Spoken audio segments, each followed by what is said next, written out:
He was granted power to give breath to the image of the beast, that the image of the beast should both speak and cause as many as would not worship the image of the beast to be killed.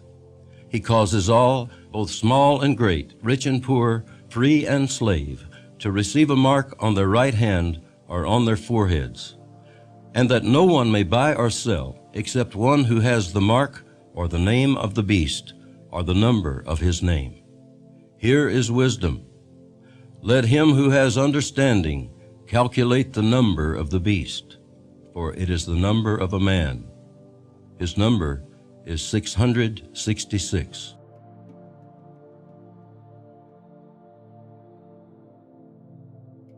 So I think you need a new world order, that China has to be part of the process of creating it, and they have to buy in, they have to own it, the same way as, let's say, the United States owns the Washington Consensus, the current order.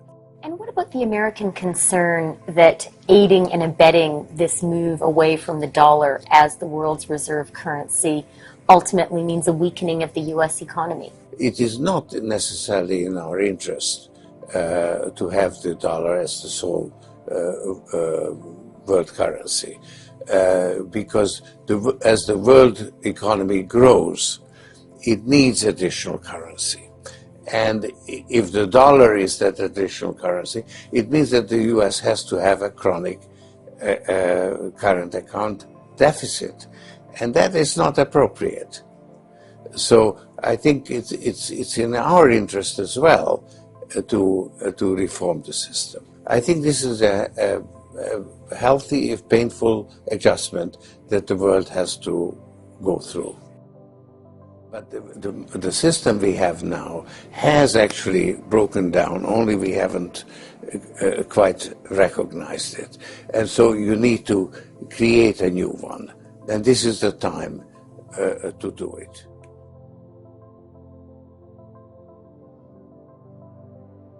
The world has to overcome not only the damage done to our economies and our societies by COVID-19, it also has to confront the repercussions of a dangerous clash between major global powers. History is truly at a turning point. We do not yet know the full extent and the systemic and structural changes which will happen. However, we do know that global energy systems, food systems, and supply chains will be deeply affected. In times of crisis, the role of governments is more important and more relevant than ever.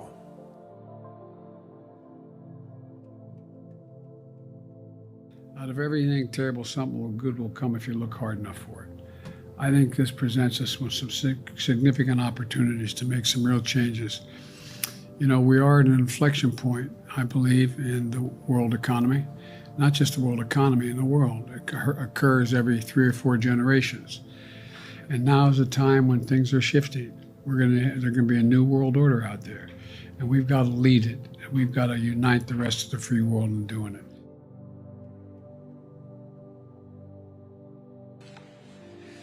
As we tackle this crisis, our efforts cannot be a series of independent initiatives running in parallel.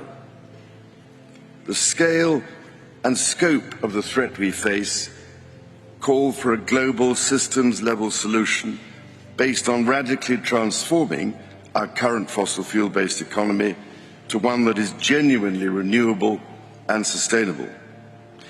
So, ladies and gentlemen, my plea today is for countries to come together to create the environment that enables every sector of industry to take the action required. We know this will take trillions, not billions of dollars.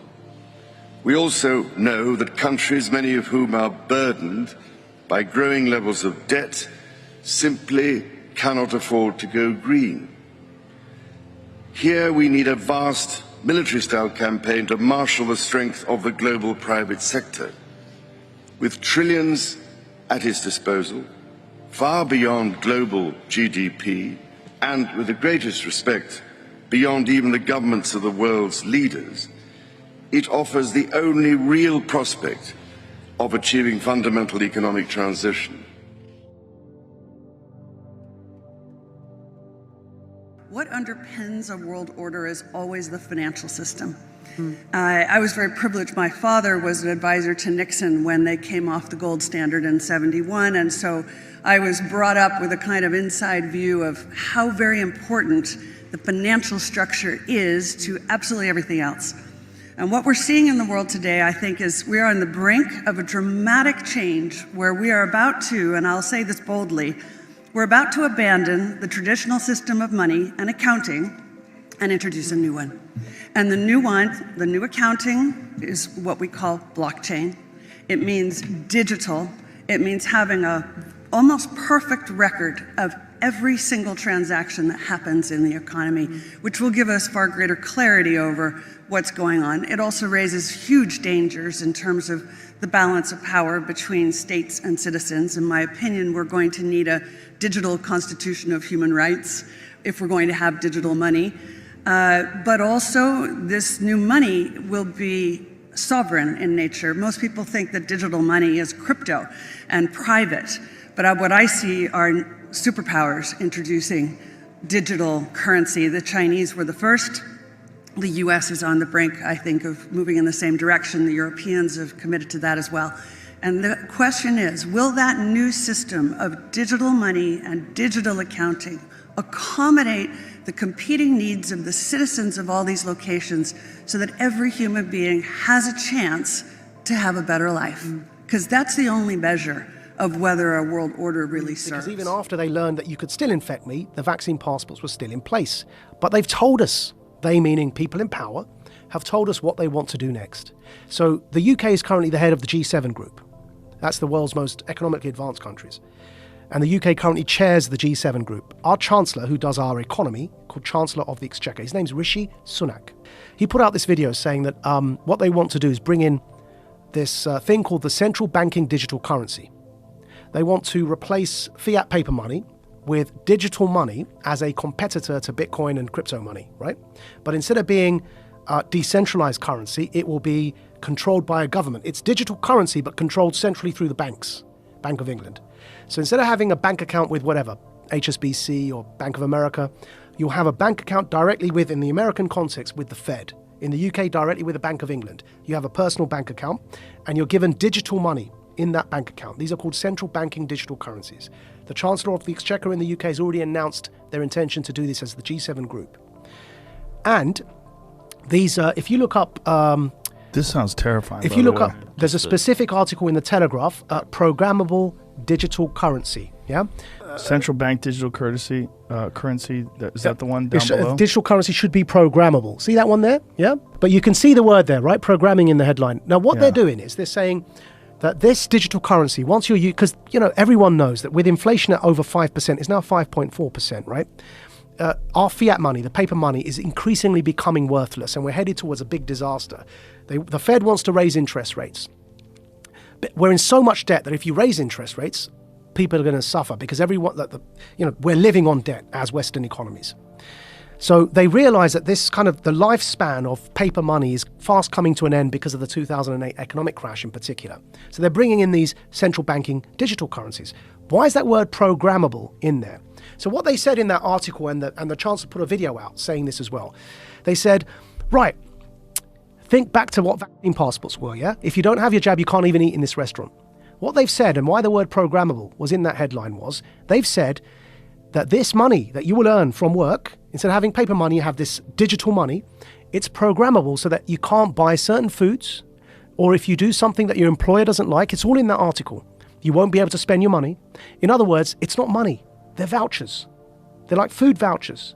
And they can be programmed so that, like the Chinese social credit system, that if you try and use them on a certain thing, it won't work. You say you want to buy a burger and they want you to buy bugs, which is one of the examples used. If you start to try and buy unhealthy meat, it just won't work. You tap your card, you can't buy the thing because you've met your quota that month of burgers.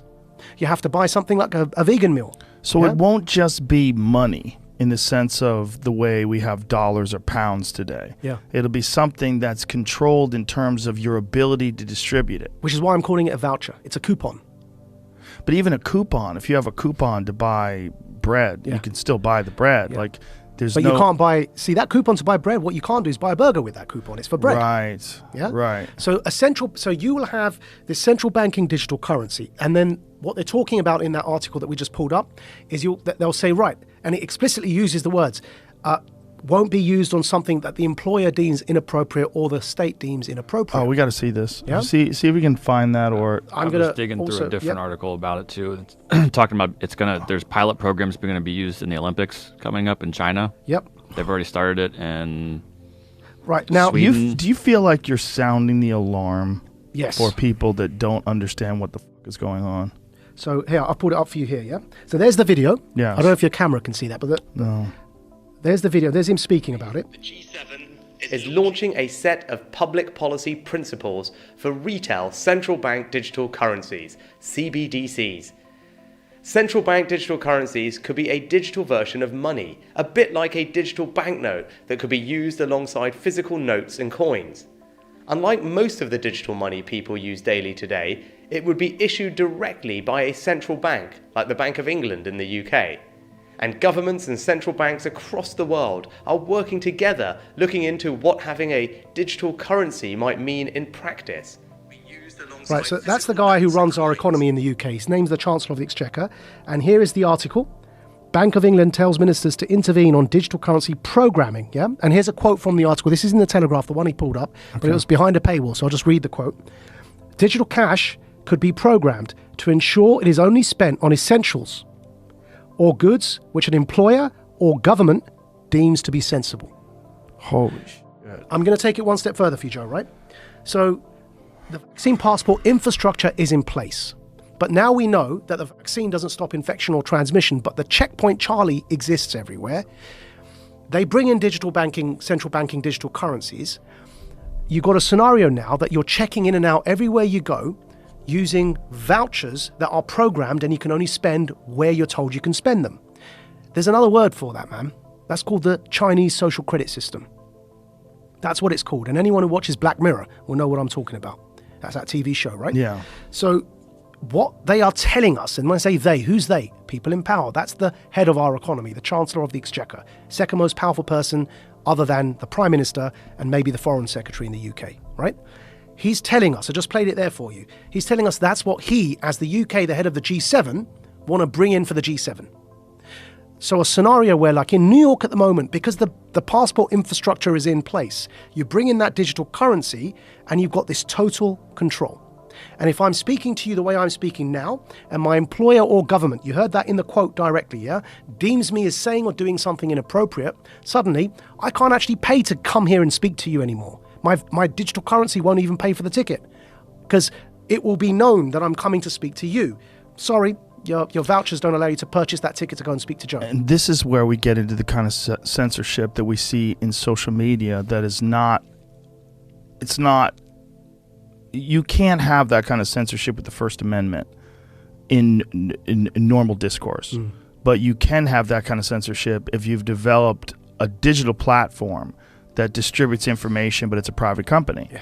So think about what money is, where you can spend it on whatever you want, versus this digital currency, which is essentially controlled in a sense. Yeah. Like you have free speech on Twitter, but you really don't. Yeah. Because if you go too far or you talk about something that they don't find appropriate, they'll just ban your account.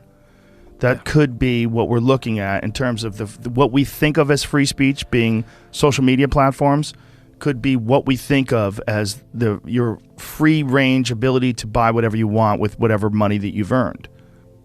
What's going on here is with this central banking digital currency, if you get to that situation where you end up with the Chinese social credit system in the West, why would anyone want to do that, right? I believe we're in a moment of the Gutenberg press. Go back to when the printing press was invented. Technology disrupts power structures. It always has. Printing and its invention was a new technology. What happened when they invented the printing press? The power structures who up until that point were reading the Bible for you and were telling you that you've got to pay this priest X amount of favors and he'll forgive you your sins. And that became a bribery system, right? Which is what Martin Luther was so upset about when he pinned his thesis to the wall. The printing press disrupted that power dynamic because people could read the Bible for themselves. And they began realizing that the power structures were manipulating what was written to control people. Now, nobody in hindsight is going to argue that printing and its invention is a bad thing for humanity. But at the time, it led to war. It led to the 30 Years' War in Europe. What's today's Gutenberg press? The internet. Now, what's happening is that the invention of the internet, with the decentralization of information, and in particular here, the decentralization of currency in the form of cryptocurrencies, is disrupting those power hierarchies to have the infrastructure in place that you can have a checkpoint Charlie society, so that when the central banking digital currencies are in place, that infrastructure is already there because people were so scared they voluntarily allowed you to put that in place, so that you can maintain your grip on power, because what's coming around the corner is the decentralization of everything, of media, therefore of narrative, and of course remember, whoever defines the truth gets to define reality. Decentralization of narratives, decentralization of the economy through crypto. You no longer have the power to define the story and control the money supply.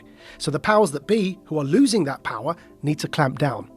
They're clamping down on their own children, because we are people who are born of the West. So it's an internal civil war in a hybrid war context over truth and over information. Centralization versus decentralization, basically. It's no longer about left or right. It's about up versus down. It's about power versus those who don't have power. Right. See how easy it was to convince everybody initially that the Iraq war was needed, right? Now you've got a point today where they haven't been able to convince people of their measures that they wanted to bring in when COVID struck, because it was quicker to be able to unpick that narrative due to decentralization. Shows like this that weren't under the traditional yoke of traditional media were able to have certain conversations. Now that means that it's harder to control the narrative. And so in a situation like that, when you're losing your grip and power, the only option you have left is to clamp down. There's going to be some short-term pain. And what do you mean by that? There'll be another emergency, whether it's war with Russia, which is already being played up, whatever it is, whether it's the crash of the economy because of the fiat and the inflation at 5.4%, at least in the UK, it's 5.4% here. I know it's out of control here as well. If the currency collapses, because we're living on printed money at the moment, it's called quantitative easing. We are literally printing ourselves money to try and pay for our debt. We're just printing more money. That's unsustainable. So we're in this situation where any other crisis could occur. If the food shortages everywhere and people end up rioting, it's a good reason to say, right, we need more power to control this. We need more emergency powers. We need stronger laws. And so you end up in a situation where crises can be manipulated to bring in stronger and stronger authority, when really what's going on is we're in this crossroads in history.